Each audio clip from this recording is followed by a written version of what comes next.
This is part 3 to a series covering concept cars. Parts 1 and 2 will be linked in the description. Without beating around the bush, here are 6 more amazing concept cars. Chrysler isn't a brand you'd associate with supercars, in many ways similar to Cadillac, who I covered in a previous episode, but they too indulged with an ultra-fast concept way back in the early 2000s. This is the Chrysler ME-412, a confusing name, yes, but it's actually very simple. The ME stands for mid-engine, the 4 stands for the 4, yes count 'em, 4 turbochargers, and the 12 refers to the 12 valves. It was powered by a Mercedes 6-litre V12 with a claimed top speed of 248 miles an hour and a 0 to 60 time of just 2.9 seconds in 2004. Those are numbers that could easily rival the Bugatti Veyron a year before the Frenchie launched. So, how did such a fantastic concept never make it to production? Cost, or was it simply at the wrong time? Well, not entirely. Supposedly, it's all thanks to the previously mentioned Mercedes. Chrysler and Mercedes merged in 1998 to form Daimler Chrysler. Chrysler would gain access to Mercedes' top technicians and design teams, while Mercedes would gain access to Chrysler's huge vault of capital for funding, a match made in heaven you might say. While it was touted as a merging of equals, it is said that Daimler was significantly more equal in the pair. When Chrysler unveiled their incredible concept, what can only be described as jealousy washed over Mercedes, as they were worried that the ME-412 would outpace their own flagship, the SLR McLaren, in every conceivable way, which it sorta does, which the Germans simply could not allow. This, along with an insane cost to manufacture mere hundreds of units a year, stopped the project entirely. As I've said before, I'm not a huge fan of Chrysler, but the ME-412 could have really helped their attempted rebranding in the 2000s, and on top of that could have been America's first mid-engine supercar almost 20 years before the C8 Corvette. But let's switch tracks entirely from supercars to super minis with the BMW Z13 concept of 1993. As the story goes, Robert Powell, a designer hired in 1990, had passing thoughts about designing a small BMW, but it never really came to fruition. That was until he had a brainwave while commuting alone in his large E34 5 Series.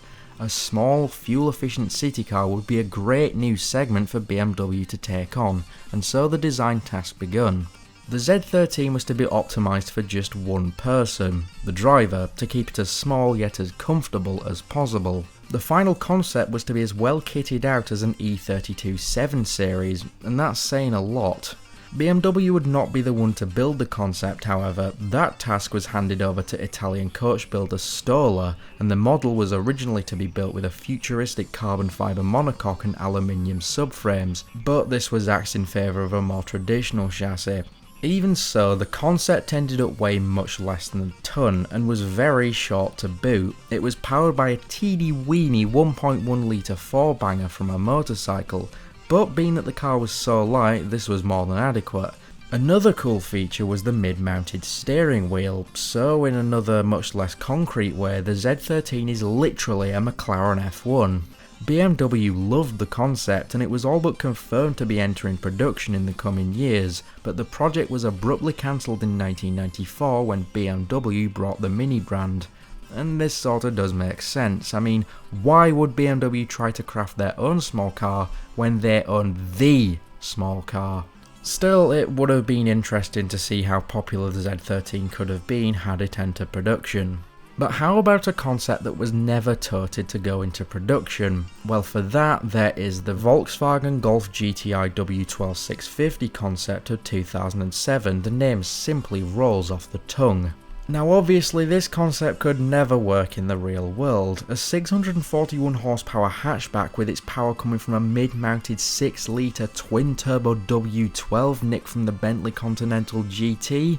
Yeah, it's fair to say you won't be using this thing every day to get to work.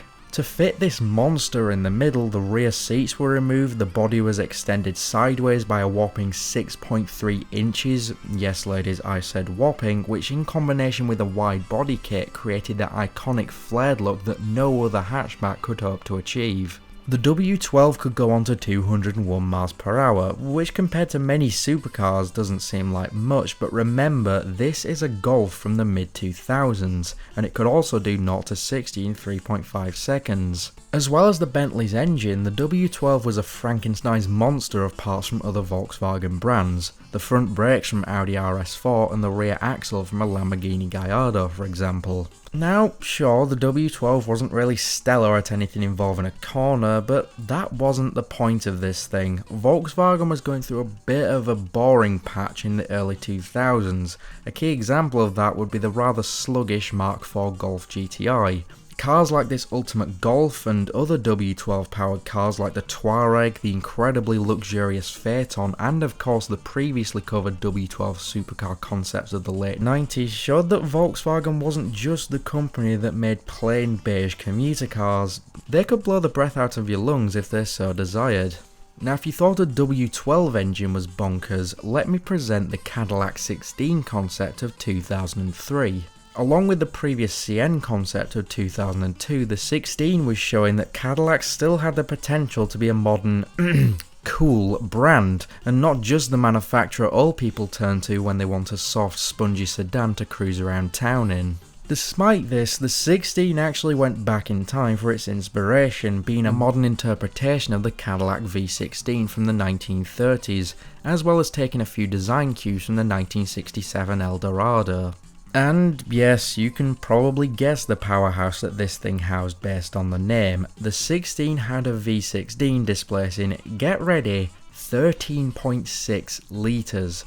I'll just give you a minute to take that in. It made a whopping 1000 horsepower using no forced induction to speak of.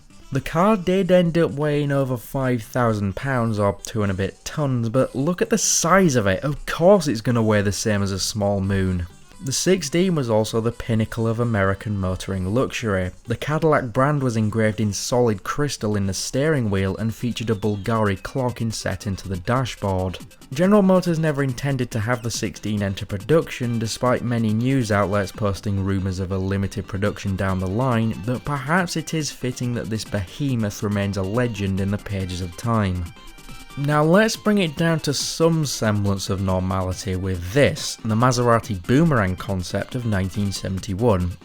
Okay, my definition of down to earth may differ a bit from most, but look at this thing. It could cut through solid rock, who cares if it's not down to earth? One reporter apparently described it as looking like it was hitting 100 miles per hour even while it was standing still.